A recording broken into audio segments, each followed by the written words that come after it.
Assalamualaikum dan salam sejahtera. Buletin Pahang edisi petang 16 Julai 2021 bersama saya Syazli Sufi Cik Unit. Kerajaan Pahang menetapkan pemberian diskaun atau potongan sehingga 50% ke atas sewaan bulanan bagi premis-premis milik pihak berkuasa tempatan PBT seluruh Pahang. Yang Amat Berhormat Menteri Besar Pahang Datuk Seri Haji Wan Rusdiwan Ismail berkata, pemberian diskaun atau potongan ini ialah untuk selama 4 bulan, iaitu bagi Jun, Julai, Ogos dan September 2021, di mana seramai 6,237 penyewa, peniaga dan penjaja akan menerima manfaatnya. Beliau berkata perkara itu telah dipersetujui pada mesyuarat Majlis Mesyuarat Kerajaan MMK Negeri Rabu lepas yang bertujuan meringankan beban penyewa, peniaga dan penjaja susulan kehilangan hasil perniagaan akibat wabak pandemik COVID-19 serta langkah-langkah ketat menanganinya.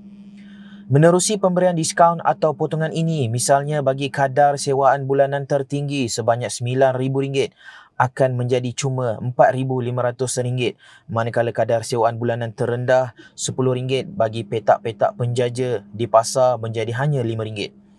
Beliau berkata dengan pemberian diskaun atau potongan 50% ini, kesemua PBT di negeri ini mengorbankan hasil kutipan bulanan kira-kira 1.3 juta atau kira-kira 5.2 juta untuk selama 4 bulan itu. Ini adalah pengorbanan besar yang dilakukan oleh PBT dan adalah diharapkan para penyewa, peniaga dan penjaja terlibat dapat turut menghargainya. Kerajaan Pahang juga berharap pemberian diskaun atau potongan sehingga 50% ini dapat sedikit sebanyak melegakan mereka.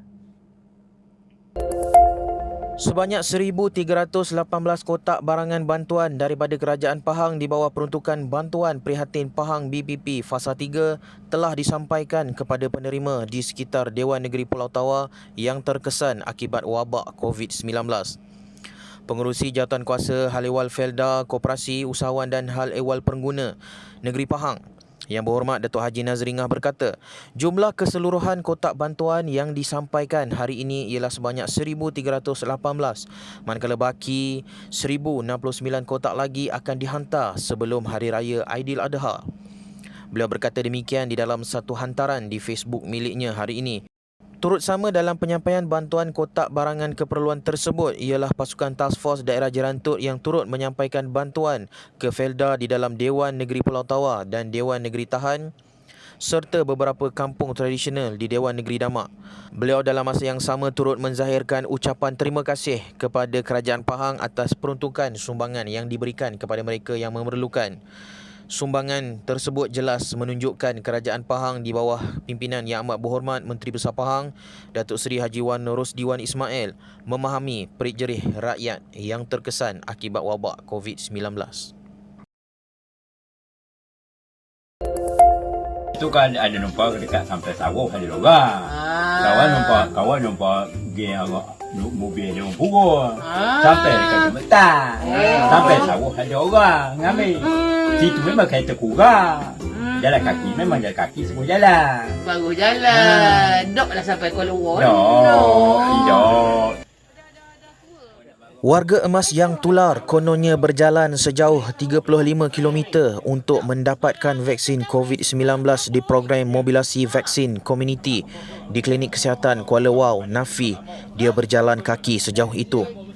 Syekh Ramli Syekh Ahmad, 78 tahun dari Kampung Kertau berkata, dia menumpang penduduk kampung dan hanya berjalan kaki separuh jalan ketika ditemui individu yang menumpangnya kemarin.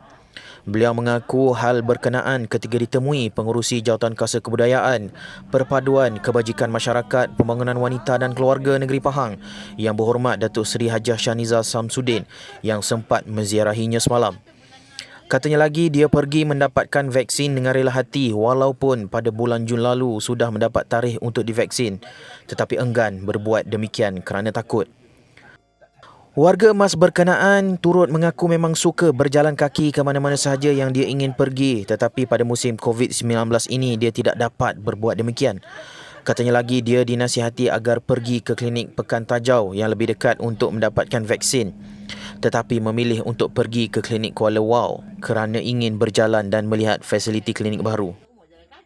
Warga emas berkenaan turut mengaku memang suka berjalan kaki ke mana-mana sahaja yang dia ingin pergi. Tetapi pada musim COVID-19 ini dia tidak dapat berbuat demikian. Katanya lagi dia dinasihati agar pergi ke klinik Pekan Tajau yang lebih dekat untuk mendapatkan vaksin. Tetapi memilih untuk pergi ke klinik kesihatan Kuala Lumpur kerana ingin berjalan dan melihat fasiliti klinik baru itu. Sementara itu, Yang Berhormat Datuk Seri Hajah Shaniza mengingatkan orang ramai terutamanya penduduk setempat yang memerlukan bantuan agar mendapatkan khidmat yang disediakan di setiap kawasan. Jelasnya, kerajaan negeri melalui Majlis Pembangunan Wanita Pahang juga ada menyediakan khidmat pengangkutan percuma di seluruh daerah dan parlimen di negeri ini melalui program Suri Prihatin COVID-19. Jika di daerah Maran sendiri, penduduk boleh berhubung dengan Puan Hajah Noramiwati Haris di talian 019-98777765, Puan Nur Zalila binti Ahmad di talian 013-9611-099 atau Puan Siti Aizah Yahya di talian 011-585-25214, Puan Mimi Syam 013-9644-5564, Puan Hanida Mansur 019-9131-562 dan Puan Nur Silah Idris 013-99888850. Tengok dah cerita ISS kan. Maknanya ISS ni dia saja je nak pergi Kuala Lumpur tu dan dia dah tumpang kereta orang pun. Tu dia kata tadi lakonan je semata-mata. Sekian Buletin Pahang edisi petang bersama Unit Komunikasi dan Media Pahang. Ikuti Pahang Media di Facebook, Instagram, YouTube dan Twitter. Teruskan bersama kami dalam Buletin Pahang edisi malam untuk berita-berita terkini di Pahang. Assalamualaikum.